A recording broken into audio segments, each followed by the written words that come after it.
പ്രിയപ്പെട്ട വിദ്യാർത്ഥികളെ, ഇന്നത്തെ വീഡിയോയിൽ നമ്മൾ ഡിസ്കസ് ചെയ്യാൻ പോകുന്നത് SCRT 5ാം ക്ലാസ്സിലെ സോഷ്യൽ സയൻസിലെ നിയമവും സമൂഹവും എന്ന് പറയുന്ന ഒരു ചെറിയ ചാപ്റ്റർ ആണ്.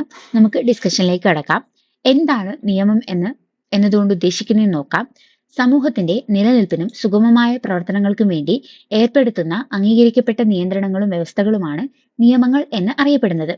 ഒരു സാമൂഹിക കൂട്ടായ്മയിൽ അതിലെ അംഗങ്ങളായിട്ടുള്ള വ്യക്തികളുടെ സ്വഭാവം, പെരുമാറ്റം, പ്രവൃത്തി, സ്വാതന്ത്ര്യം, അവകാശം തുടങ്ങിയവയ്ക്കുമേൽ ചില വ്യവസ്ഥകളും നിയന്ത്രണങ്ങളും ആവശ്യമാണ്.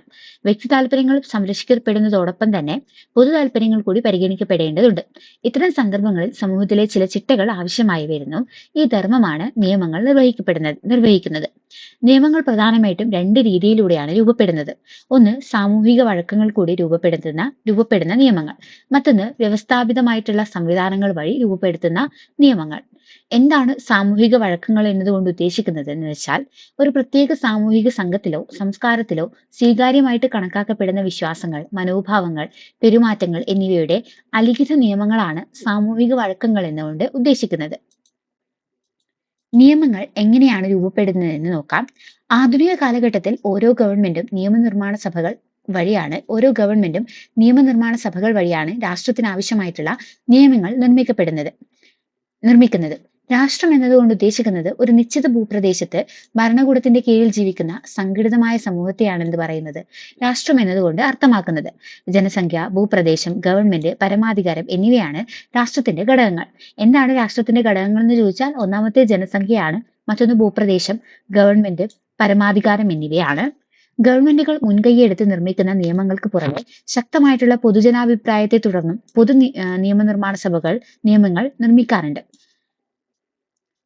കോടതി വിധികളും വ്യാഖ്യാനങ്ങളും നിർദ്ദേശങ്ങളും പലപ്പോഴും പുതിയ നിയമങ്ങൾക്ക് കാരണമാകാറുണ്ട്. ഇപ്രകാരം കോടതി ഇടപെടലുകളിൽ കൂടി നിയമങ്ങൾ രൂപപ്പെടാറുണ്ട്. ഇന്ത്യൻ പാർലമെന്റും കേരള നിയമനിർമ്മാണ സഭയൊക്കെയാണ് ചിത്രീകരണത്തിലൂടെ കൊടുത്തിട്ടുള്ളത്.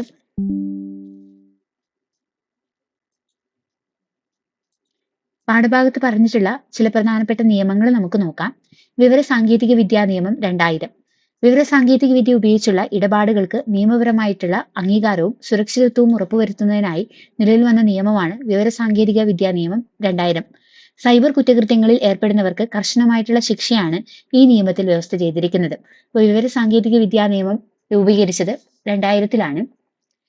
വിവരാവകാശ നിയമം നമുക്ക് എല്ലാവർക്കും അറിയാം. 2005 പൊതുജനങ്ങൾക്ക് വിവരങ്ങൾ അറിയാനുള്ള അവകാശം ഉറപ്പുവരുത്തുന്നു. കുട്ടികളുടെ അവകാശങ്ങൾ നമുക്ക് നോക്കാം. ബാലവേല നിരോധന നിയമം 1986. 14 വയസ്സിന് താഴെയുള്ള കുട്ടികളെ ജോലിക്ക് നിയമിക്കുന്നത് കുറ്റകരമാണ് എന്നതാണ് ബാലവേല നിരോധന നിയമം പറയുന്നത്. 1986 നിയമമാണ് 14 വയസ്സിന് താഴെയുള്ള കുട്ടികളെയാണ് ഇതിൽ ഉൾപ്പെടുത്തിയിട്ടുള്ളത്. വിദ്യാഭ്യാസ അവകാശ നിയമം, അതും 6 മുതൽ 14 വയസ്സ് വരെയുള്ള കുട്ടികൾക്ക് സൗജന്യവും നിർബന്ധിതവുമായിട്ടുള്ള പ്രാഥമിക വിദ്യാഭ്യാസം ഉറപ്പു നൽകുന്നു. ബാലാവകാശ സംരക്ഷണ കമ്മീഷൻ, കുട്ടികളുടെ അവകാശങ്ങൾ സംരക്ഷിക്കാൻ വേണ്ടി ദേശീയ തലത്തിൽ ദേശീയ ബാലാവകാശ സംരക്ഷണ കമ്മീഷനും സംസ്ഥാന തലത്തിൽ സംസ്ഥാന ബാലാവകാശ സംരക്ഷണ കമ്മീഷനും പ്രവർത്തിക്കുന്നുണ്ട്. ബാലനീതി നിയമം 2015. സുരക്ഷിത ബാല്യം ഉറപ്പുവരുത്തുന്നതിനായിട്ട് 2015 നിലവിൽ വന്ന നിയമമാണ് ബാലനീതി നിയമം. കുട്ടികളെ ഉപദ്രവിക്കുക, അവഗണിക്കുക, ഭിക്ഷാടനത്തിനായിട്ട് ഉപയോഗിക്കുക, അടിമവേല ചെയ്യിപ്പിക്കുക, ലഹരി വസ്തുക്കൾ നൽകുക, അതിന്റെ വിൽപ്പനയ്ക്കായിട്ട് കുട്ടികളെ ഉപയോഗിക്കുക തുടങ്ങിയവ ഈ നിയമം അനുസരിച്ച് ശിക്ഷാർഹമാണ്. ഇത്തരം അവകാശ ലംഘനങ്ങൾ ഉണ്ടായാൽ സംസ്ഥാന ബാലാവകാശ സംരക്ഷണ കമ്മീഷനെ സമീപിക്കാവുന്നതാണ്. അപ്പൊ ബാലനീതി നിയമം 2015-ലാണ് നിലവിൽ വരുന്നത്. ഈ നിയമത്തിന്റെ പരിധിയിൽ വരുന്ന കാര്യങ്ങളാണ് ഇവിടെ കൊടുത്തിട്ടുള്ളത്. ഒന്ന്, കുട്ടികളെ ഉപദ്രവിക്കുക, അവഗണിക്കുക, ഭിക്ഷാടനത്തിനായിട്ട് ഉപയോഗിക്കുക, അടിമവേല ചെയ്യിപ്പിക്കുക, ലഹരി വസ്തുക്കൾ നൽകുക, അതിന്റെ വിൽപ്പനയ്ക്കായിട്ട് കുട്ടികളെ ഉപയോഗിക്കുക തുടങ്ങിയവ ഈ നിയമം അനുസരിച്ച് ശിക്ഷാർഹമാണ്. നമുക്കറിയാം, ബാലവേല വിരുദ്ധ ദിനം ജൂൺ 12-ആണ്. ലോക ബാലാവകാശ സംരക്ഷണ ദിനം നവംബർ 20-ആണ്. ചൈൽഡ് ഹെൽപ്പ് ലൈൻ നമ്പർ 1098-ആണ്. അപ്പൊ ഈ രണ്ട് ഡേറ്റ് ഓർത്തു വെക്കുക. ജൂൺ 12 ബാലവേല വിരുദ്ധ ദിനം, നവംബർ 20 ബാലാവകാശ സംരക്ഷണ ദിനം. അടുത്തത് പോക്സോ ആക്ട് 2012-ആണ്. Protection of children from sexual offences act 2012.